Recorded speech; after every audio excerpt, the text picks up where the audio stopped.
जय श्री राम, जय बजरंगबली। हनुमान जी महाराज। हनुमान जी की उत्पत्ति के 4 प्रमुख उद्देश्य ये है। सत्यपथ नगरी के राजा केसरी और पटरानी अंजना के कोई संतान नहीं थी, इसलिए अंजना ने अपने पति की आज्ञा को शिरोधार्य करके गंधमादन पर्वत पर जाकर के भगवान शिव की कठोर तपस्या की।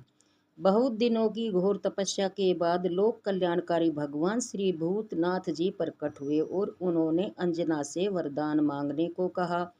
अंजना बोली, हे भगवान, हमें आप जैसा ही बलि तथा तेजस्वी पुत्र चाहिए। भगवान शंकर ने कहा, देवी, मैं ही पुत्र रूप में तुम्हारे गर्भ से उत्पन्न होऊंगा। ऐसा वरदान देकर सदाशिव अंतर्ध्यान हो गए।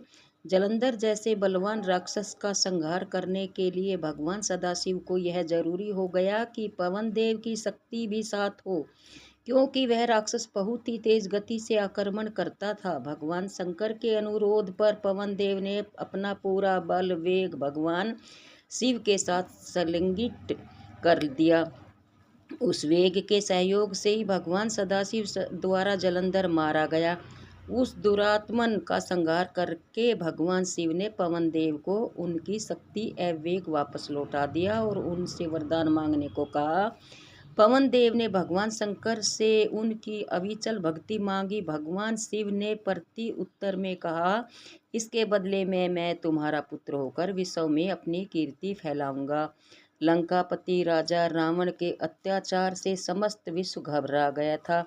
देवी देवताओं भी उसकी शक्ति का लोहा मानते थे। पर्वतकार कुंभकर्ण जब अपनी 6 महीने की निद्रा पूर्ण करके उठता था तो सभी पृथ्वी के समस्त जीवों में हलचल मच जाती थी। रावण और कुंभकर्ण भगवान शंकर के ही भगत थे। रावण ने जो शिव जी को अपना शीश काट कर चढ़ाया था और ब्रह्मा जी से नर और वानर के अतिरिक्त किसी से भी न मरने वाला वरदान प्राप्त कर लिया था।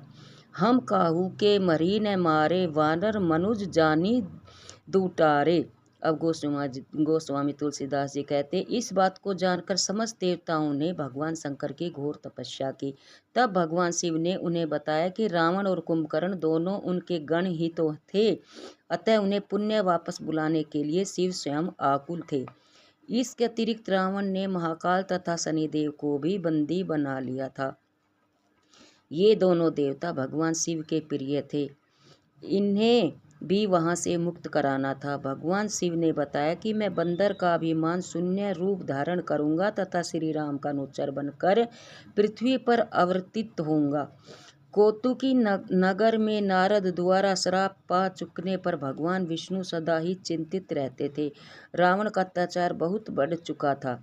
अब यह आवश्यक था कि भगवान विष्णु अपने प्रमुख सहायकों के साथ जन्म लेते और उस घोर पराक्रमी व अत्याचारी का विनाश करते। शेष शासन पर बैठे बैठे विष्णु ने सोचा कि शिव को भी हमारे साथ चलना चाहिए, नहीं तो रावण को पराजित करना सहज कार्य नहीं है। भगवान विष्णु ने सहस्त्र दल वाले रक्त कमलों को लेकर भगवान शंकर की आराधना करना प्रारंभ कर दिया। विष्णु की आराधना से प्रसन्न हो भगवान शिव प्रकट हुए तथा उनसे वरदान मांगने को कहा। भगवान विष्णु ने, प्रभु, आप हमारे आराध्य देव हैं, आप ही के द्वारा दिया गया अमोघ अस्त्र चक्र सुदर्शन ही हमारा रक्षक है। अब आपको भी हमारे साथ ही पृथ्वी पर अवतरित होना है। भगवान शिव ने बताया कि प्रभु, मैं तो सदा ही आपकी सेवा के लिए तैयार हूँ। मैंने भी देवी अंजना को वरदान दिया है कि उन्हीं के गर्भ से पुत्र रूप में मैं उत्पन्न होऊंगा। वैसे तो रावण हमारा भगत ही है, किंतु वैभव के रंग में रंग कर वह भले बुरे का ज्ञान भूल चुका है। ये ही चारों बातें हनुमान जी की उत्पत्ति का प्रमुख कारण थी। जय बजरंगबली हनुमान जी महाराज। जय शिव शंकर की जय, विष्णु भगवान की जय।